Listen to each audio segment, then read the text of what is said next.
Thanks.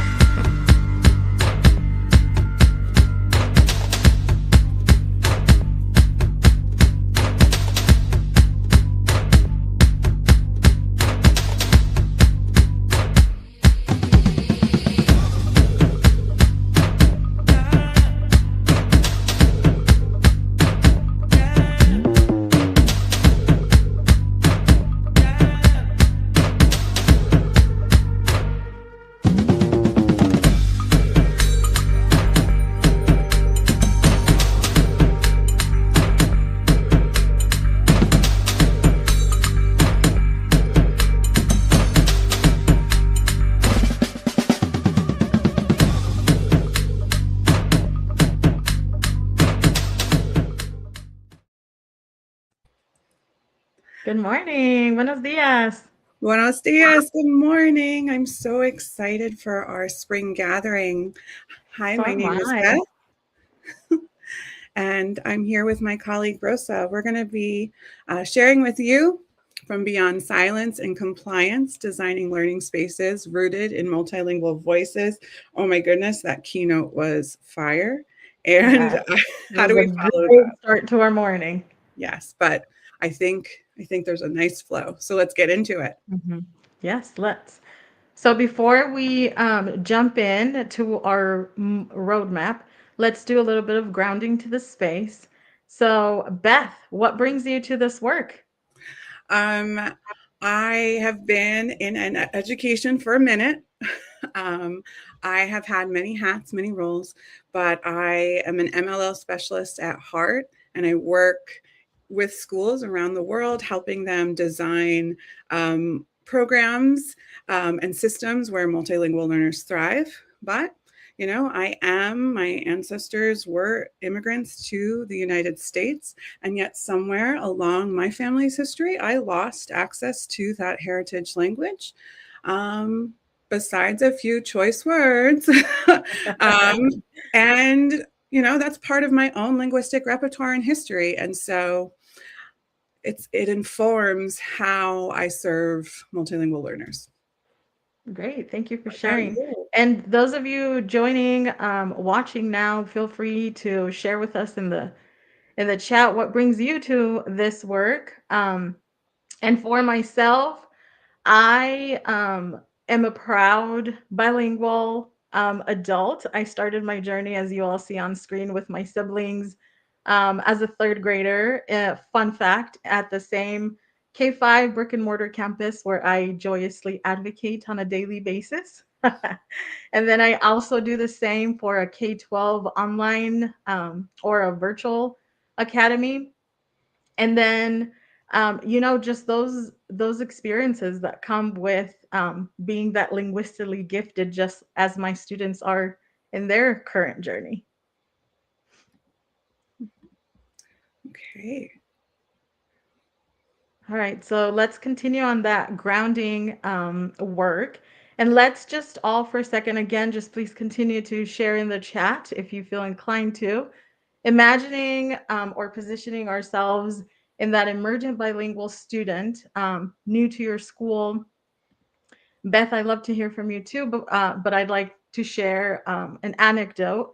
I recall vividly as a third grader those first few days, months, that transition from a city, private Catholic school to a small rural public school embedded in what was now my current reality in the United States. And so I just remember as that emergent bilingual student, the questioning, like all the questions, the confusion, the inability at the moment to communicate fully. I understood most adults on campus, I understood most of my classmates, but what what all of that entails for a student on a daily basis as our journey progresses to full bilingualism or multilingualism. I thank you for sharing that personal Hmm. story, right? Like going through that process of, Hmm. yeah, joining a school community Hmm.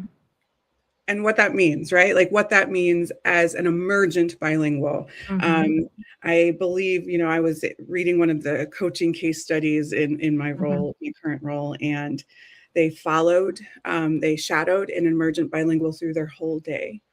And in that case study, it shared that the child did not speak um, out loud one word in their classes the whole day, certainly with their Mhm. friends in the hallways and that type of thing, but in their classes they did not share one word.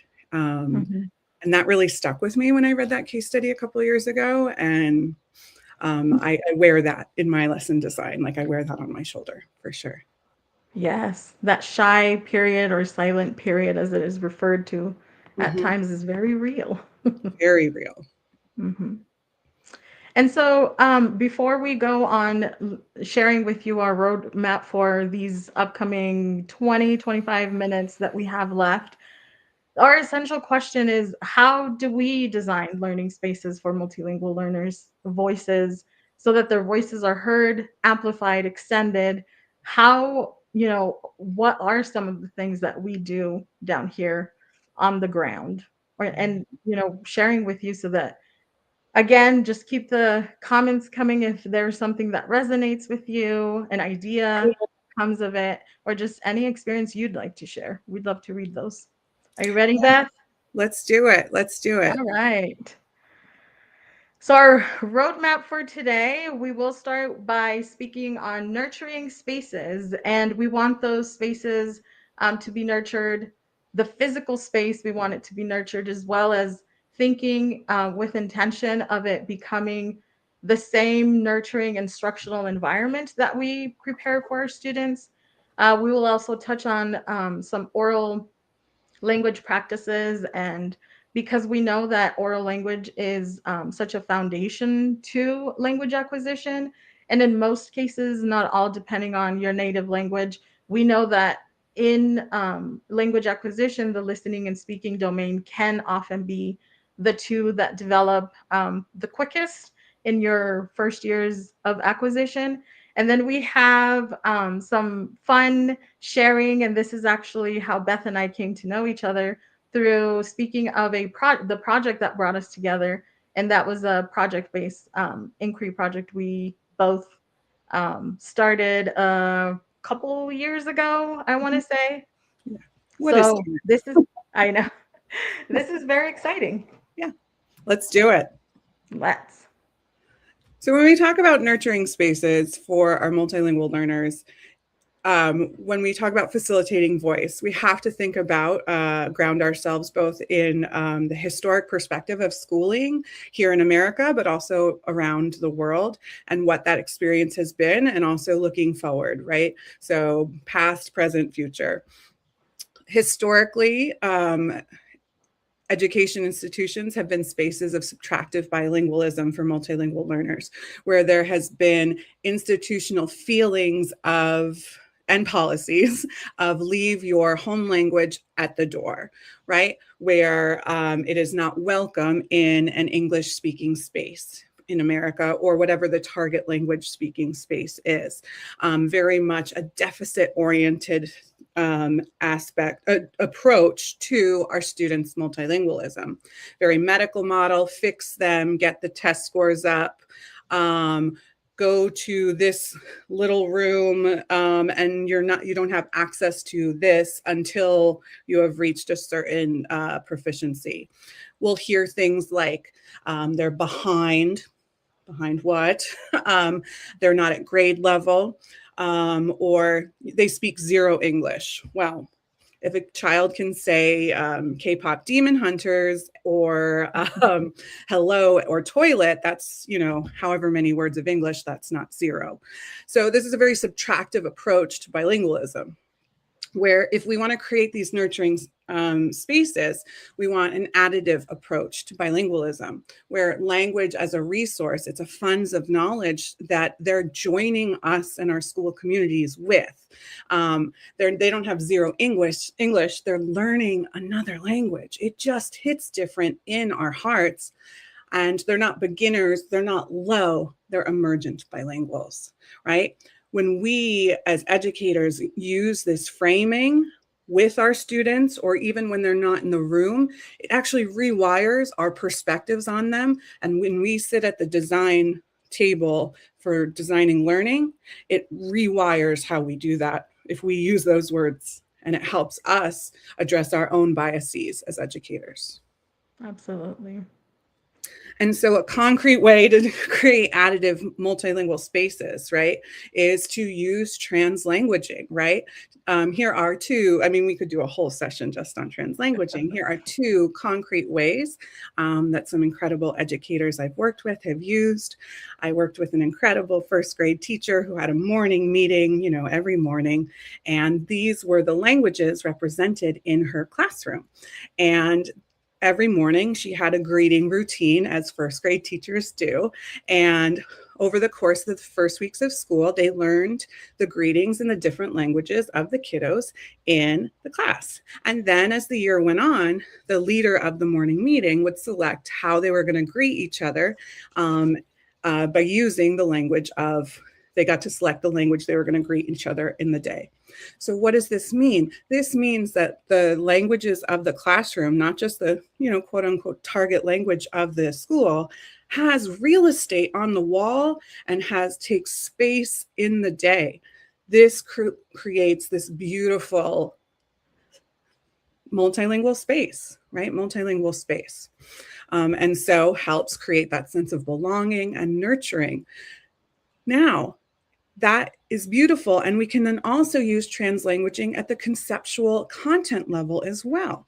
So this picture comes from some co-teaching I did in another first grade class, right? Where here were the languages represented in the classroom, okay?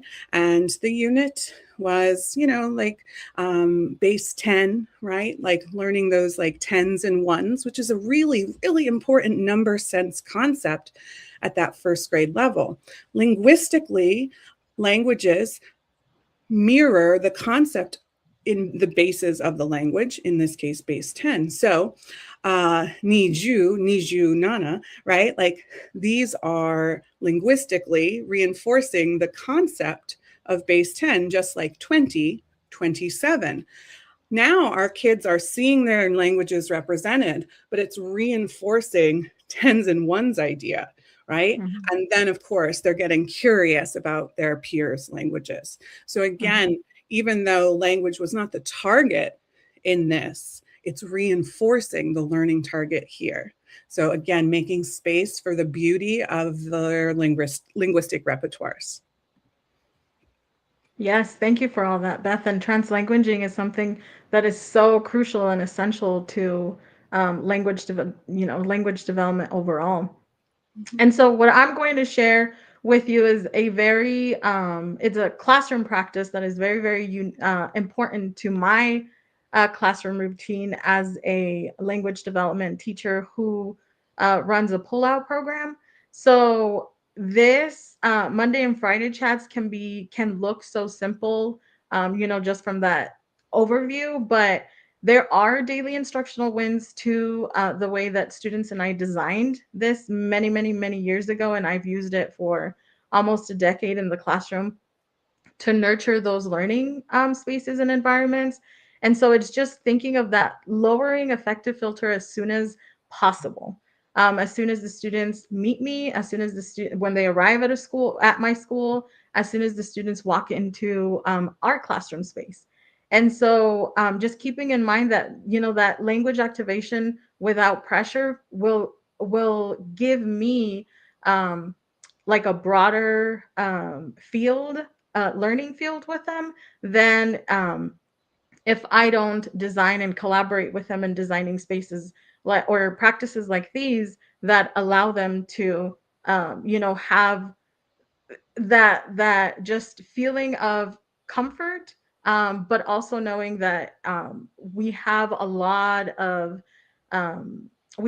to work toward in that within that same comfort. So just briefly, I will explain. So this is Monday and Friday chats because they only happen on Monday and Fridays. So this is how we start our week, and this is how we end our week. It is structured. There are two sentence frames that they choose from. And this is at the start of the week just to help us ease into that classroom language environment. And so anything that the student, this is voluntary. If that's a day they are not ready to share, not feeling like sharing, it's totally okay. This weekend on Mondays, just get us caught up. Was there anything fun? Anything you'd like to, you're really excited to share with the team? Or with the group. And then this school week, and that anchors our learning. This school week is about what are you excited to learn, whether it's in our classroom, whether it's in a special space, whether it's in your general classroom. Is there a special project going on? And it kind of and it's the reverse for the end of the week. It's that reflection space of what was that learning like this week? It could be different from what they chose at the beginning of the week, but the recognition of patterns that it provides for me as the teacher is invaluable. And then it's also that ongoing formative assessment piece, listening to their sentences, their sentence structure, their tenses. Are they using them correctly? Are they applying them correctly? But when you look at it as a practice, it's just a routine. It is an expectation that they're very familiar with. And again, just noting that lowering that effective filter just gives that into that learning environment being rich and being our own and being very, very leaning into progress because that's what we're always looking for. I love this is an example of warm demander. It's a loving space and it's keeping an eye on rigor and expectations and that lowering of affective filter, right? It's um it's giving them the space to be, and then as you enter like more academic discourse, they're warmed up, they're ready to go. Mm-hmm. So this moves us into, well, how do we create oral language rehearsal practices regardless of the space, right? So, if we want to talk about the science of reading and the rope and all of those things, something that's often overlooked, okay, in that conversation is the criticality of oral language development, right? This is an essential pillar for our multilingual learners who are learning another language if we want them to be skilled readers. Okay, this is essential. Agreed. Mm-hmm. We have to hear them in order to help or in order to design that instruction, correct? Yeah, for sure. Okay, so again, just designing and collaborating with students in these spaces outside of just a speaking lesson. So we want to involve them in the big picture. We're not designing just for a talking task. It's that more meaningful, real context with the guided support that is going to benefit their success, and keeping in mind lowering that effective filter, ensuring that they can successfully take those leaps forward. And so I have a couple of other practices that are very key and routine in my classroom that I will be sharing around. So one of them, this is an activating routine for my practice, and this is a first step, and literally a first step as students walk into my door. This we gather right at the door, and there is a board with a weekly picture, and I have structures, sentence structures, questioning structures. There's also parts of speech structures and pictures and visuals that will help them activate that routine of talking about the sentence and making all these connections with prior knowledge, making connections to new learning, asking questions, wondering. And this is very intentional because it's transitional. It's that low pressure transition to our instructional session, but we activate that, speaking as soon as they walk in the door. And then, Beth, tell us about your practice, please. Sure, sure. So when I'm designing opportunities for oral language practice, I really think about balancing structure and open ended tasks, right? Because if it's just scripted, that's not actually proficiency development, that's Mhm, scripted, right? That's a mhm, scripted reading, and then it becomes a different thing, right? So, balancing the opportunity for structure, we need some structure because we want equitable opportunities to talk. We don't want the most outgoing person. We don't want the mhm, people whose voices we always hear. When we're talking about co teaching, we don't want the people who have the most privilege in the room to be mhm. the ones dominating conversation. So we need structure to create those equitable opportunities. I do often use those Kagan cooperative learning structures. Those are a list of some of my favorites. And those are different degrees of prep, right? A lot of them are low prep, and that's a real reality when you have, 9 co-teachers, et cetera, et cetera. So Mhm. this first one is an example of a review game where we're reviewing some concepts or processes. I was working with high school students who had a unit on Model United Nations work, and they had to review different like procedures within the Model United Nations framework, even while they were still developing and in their proficiency journey. And so we bingoized it. Is that a word? And they had to go around and review how to do something. The person had to share and sign off, right? So even though they're reviewing content, they're also reviewing how to explain this thing, right? And Um, the repetition from their own, sorry to interrupt, but the repetition from their own classmates as co-teachers is also essential to students to not only be listening to, the teacher's voice, but listening to their peers as teachers as well.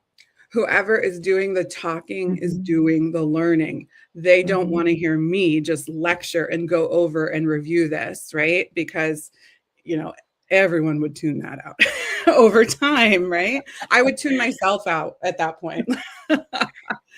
um, to the right is a mhm, concept sort, and I actually used it as a vocabulary task, right? But it's super open ended. Here were some keywords from our unit of instruction.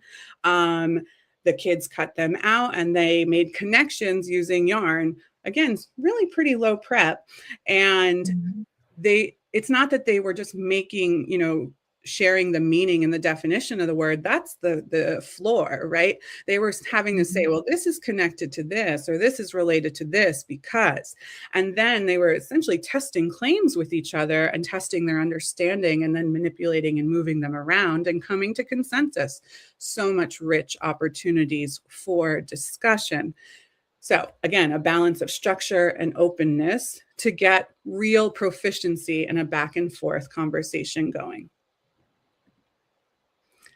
All right. So, again, real proficiency is grounded in authenticity. And this moves us to, again, where we got to meet, where language happens in authentic spaces. And there's no more authentic learning spaces than um, learning spaces where inquiry and project-based learning anchor student exploration. And so some of my work really thinks about the reciprocal nature of inquiry, and project-based learning fits in that inquiry umbrella, and Mhm. language and discourse.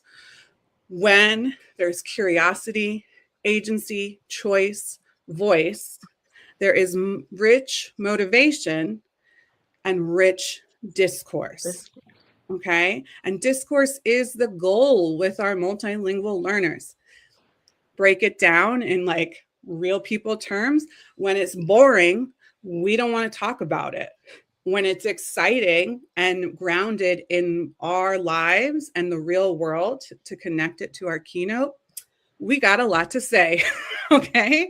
And we're more apt to take the language risks in another language when there's relevancy to our lives. And so absolutely. I want to hear about this amazing project that you did Yeah. with your kids. Yeah, and that's exactly how all of this began, combination of everything we've been speaking about. So, In inquiry and project-based learning, I started this through Community Share. That is a basically a human library of experts that you can connect with for a plethora of projects in any field that you find yourself in. And as I imagine, a lot of these projects that are project-based learning begin with that one moment, right? And that opportunity for us to take that moment and make it into what this project was, or this project is. So that student questioning, ours started with a microphone. It was, we were using it for testing, and students started questioning. They had questions of where I bought it from, why did it look a certain way. But because it was part of something that we were using, the question just kept coming up and up, and it was across grade level. So then, you take those moments and you attempt to make those connections, and you just dive into that hands-on discovery. Lucky for us, students and I, we were, lucky to be able to take this on with Community Share and then go on to partner with Beth. And we partner with an NPR podcast producer at that time as well. And so the hands-on discovery just took us onto a beautiful, beautiful journey of all that connectedness across disciplines, many different content, areas. Students were budgeting, students were designing, they were learning and questioning about those same topics, budgets and designs, and what does it take for a logo? What are some of the decisions that you make among them, because it was a K-5 effort. A kindergarten opinion on a logo differs from that of a fifth grader, but we knew that we had to take everyone's opinion into consideration to come up with the final product. And so there was so much involved, but that's what made the journey all that much more meaningful. And our end goal, and where we always want to end or close our lessons or our journey of that learning with these types of projects, is that understanding that real world application of a question I had, of an interest that I just discovered, and found all the connections that were needed to make it happen. And so these students came up with a podcast that showcased their strengths as bilinguals. Their stories were important for them to share. They had Beth walked us through some models of how to produce questions, how to develop them to make them stronger. And students went as far as like invite list, who from their community, from their family members, in their dream list as well, YouTubers and podcasters of the sort, they would love to interview for their podcast. And that real world application in the picture that you see there at the bottom is part of our connection also. Was that we had the opportunity to visit a studio, physical professional recording studio, and then we also had the opportunity to kind of bring that on a very like much smaller scale to our classroom, because our podcast studio is right outside our door. And so there are many plans, and the impact that it has when you take those moments, make those connections, and end with the understanding is just truly, truly powerful.